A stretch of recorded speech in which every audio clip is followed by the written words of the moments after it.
ध्यान से आज की कथा सुनना कि एकादशी का आपसे आपसे आपके बच्चे पूछेंगे, मम्मी हम भगवान विष्णु का दर्शन करते हैं, हम राम जी का दर्शन करते हैं, हम कृष्ण भगवान का दर्शन करते हैं, हम भवानी माता का दर्शन करते हैं, हम शंकर जी का दर्शन करते हैं, हम सारे देवी देवताओं का दर्शन करते हैं, पर ये एकादशी माता तो कभी नजर ही नहीं आती। पूछेंगे कि नहीं पूछेंगे कि तुम जिस एकादशी का व्रत करते हो इनका जन्म कहां से हुआ, कहां जन्मी थी? एकादशी की जन्म स्थली कहां है? भाई भगवान कृष्ण की जन्म स्थली तो मथुरा है, श्री राम जी महाराज की जन्म स्थली बोल दो जम के अयोध्या है।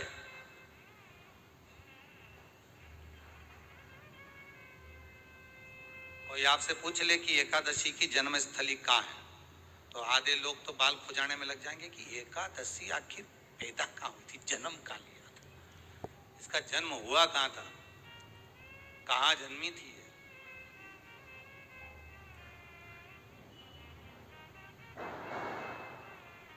इसका जन्म स्थल है कहां? और अगर मान लो जन्म स्थल एकादशी का है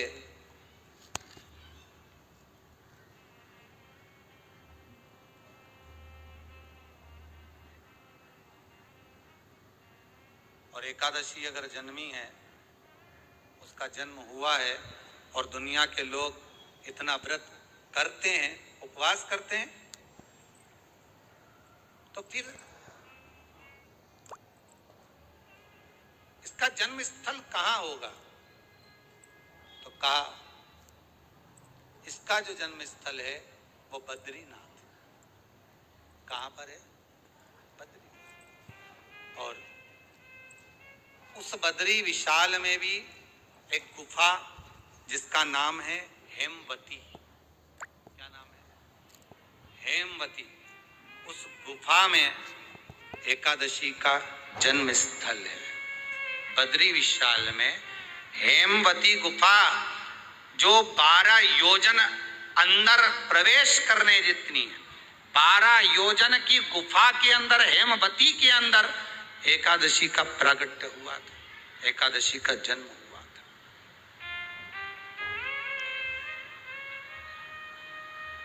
अब तो बता सकते हो ना कि कोई पूछे कि राम जी का जन्म अयोध्या में हुआ, भगवान कृष्ण का जन्म मथुरा में हुआ, और कोई पूछ ले आपका जन्म कहां हुआ, तो अपन कह सकते हैं सीहोर में हुआ हमारा।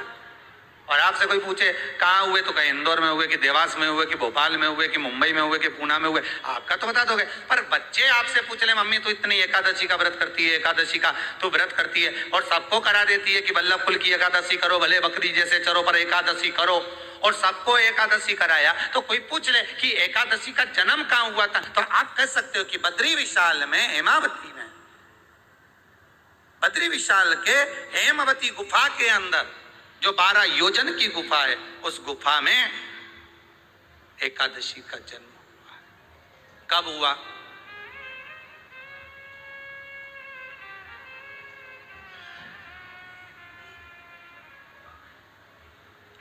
जन्म होने का कारण, राम जी के जन्म होने का कारण था रावण का संहार। भगवान कृष्ण के जन्म होने का कारण था कंस का संहार। नरसिंह भगवान के जन्म होने का कारण, प्रकट होने का कारण था हिरण्यकशिपु का संहार। वराह भगवान के प्रकट होने का कारण था कि पृथ्वी को जल पर लाकर ठहराना, हिरण्याक्ष का संहार।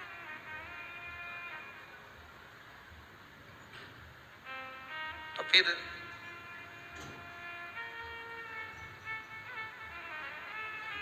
इसके जन्म का कारण क्या है? तो कहा इसके जन्म का केवल एक कारण है।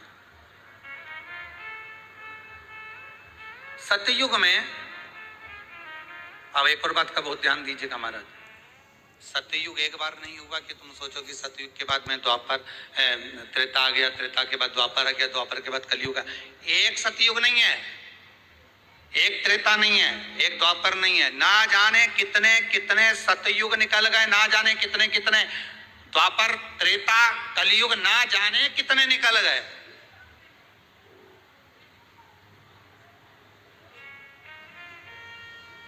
और आप और हम जैसे भी इस पृथ्वी पर ना जाने कितने, अरे जम के तो बोलो, निकल गए। पृथ्वी वहीं की वहीं है, जिस मकान में रहते हो वो मकान भी वहीं की वहीं है। बस कभी कभी एकदम प्लाट हो जाता है, फिर उस पर वापिस बन जाता है, फिर क्लीन, फिर बन गया, फिर क्लीन, फिर बन गया। ना जाने कितने कितने कितने कितने जन्म हम ले चुके हैं, और हमारे भी आगे का जन्म कितने जन्म होते रहेंगे। जमीन वहीं की वहीं रह जाएगी और अपन चले, बस वो जगह वहीं रह गई जो पहले परदादा जी की थी, दादाजी को मिल गई, दादाजी की थी, पिताजी को मिल गई, पिताजी की थी, उनके बेटे को मिल गई, उनके बेटे से उनको बेटों को मिल गई। मिलते मिलते मिलते मिलते कब वो जमीन भी बिक गई समय की अवस्था में, फिर दूसरे की हो गई। और हम सोच कर रह गए कि ये हमारा है, हम इसके लिए लड़ाई करें, झगड़ा करें। हम केवल इस जमीन के लिए, जरा सी प्रॉपर्टी के लिए अदालत में खड़े, अपना समय बर्बाद कर दिया और जो पाना था वो छोड़ दिया।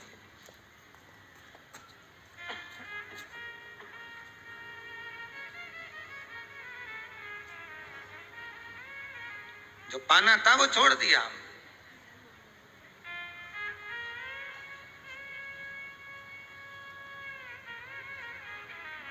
असली रजिस्ट्री तो ये शिव महापुराण की कथा है, जिसमें बैठकर आप 3 घंटा भगवान की भक्ति को जो धारण कर रहे हो, 3 घंटा जो भगवान की कथा को आप श्रवण कर रहे हो, 3 घंटा जो भगवान की भक्ति में आप डूबे हुए हो, 3 घंटा जो भगवत स्मरण में आप लगे हुए हो, बस यही असली रजिस्ट्री है, यही वहां काम आने वाली है। इसके सिवा कुछ काम नहीं आएगा। धन दौलत माल खजाना सब पड़ा की पड़ा रह जाए, सब धरा की धरा।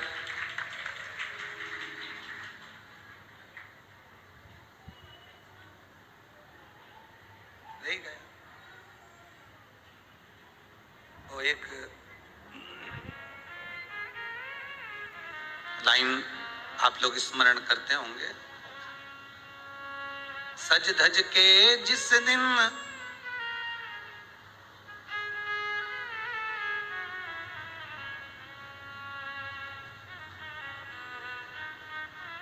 सज धज के जिस दिन मौत की शहजादी आएगी, न सोना काम आएगा न चांदी आएगी।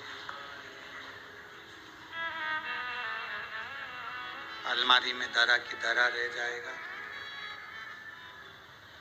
लॉकर में पड़ा की पड़ा रह जाएगा। लॉकर में पड़ा की पड़ा है, अलमारी में धरा की धरा है। कपड़े भी सारे घड़ी बने की बने रहे, कपड़े भी धरे की धरे रह गए और सब पड़ा रह गया। कि छोटा सा तू कितने बड़े अरमान हैं तेरे, मट्टी का तू सोने जैसे मान है तेरे। मट्टी की काया एक दिन मट्टी मिल जाएगी, ना सोना काम आएगा ना चांदी आएगी, ना सोना काम आएगा ना चांदी आएगी। सज धज के जिस दिन मौत की शहजादी आएगी, ना सोना काम आएगा ना चांदी आएगी, ना सोना काम आएगा ना चांदी। सब पड़ा रह जाएगा, धरा की धरा रह जाएगा, सब पड़ा की पड़ा रह गया, जीव चला गया। एकादशी व्रत का सबसे पहला नियम है कि आप जिस दिन व्रत करो उसके एक दिन पहले भक्ति का संचार इस हृदय में कर, भक्ति का संचार इस हृदय में कर लीजिए। जिस दिन आप व्रत करो, जैसे एकादशी का व्रत कर रहे हो, तो दशमी के दिन शाम का समय जब आवे, रात्रि जब होने लगे, शाम का समय आवे और रात्रि का आप जब भोजन ग्रहण करो, तो उस भोजन में कोई ऐसा पदार्थ ग्रहण मत करिए जिस पदार्थ के कारण आपकी एकादशी बिगड़ जाए। कोई बेकार भोजन में ग्रहण नहीं करना, श्रेष्ठ भोजन ग्रहण करिए दशमी। और एकादशी का दूसरा नियम बहुत ध्यान से सुनिएगा, जिस दिन आपकी एकादशी का व्रत हो उस दिन प्रयास करिएगा कि अपने हाथ से किसी भी वृक्ष की कोई पत्ती। और विष्णु पुराण में एकादशी के दिन द्वादशी भी पड़ जाए, एकादशी के दिन त्रयोदशी भी पड़ जाए, मतलब एकादशी, द्वादशी और त्रयोदशी तीनों तिथियां एक साथ पड़ जाए और उस दिन एकादशी का व्रत जो रख ले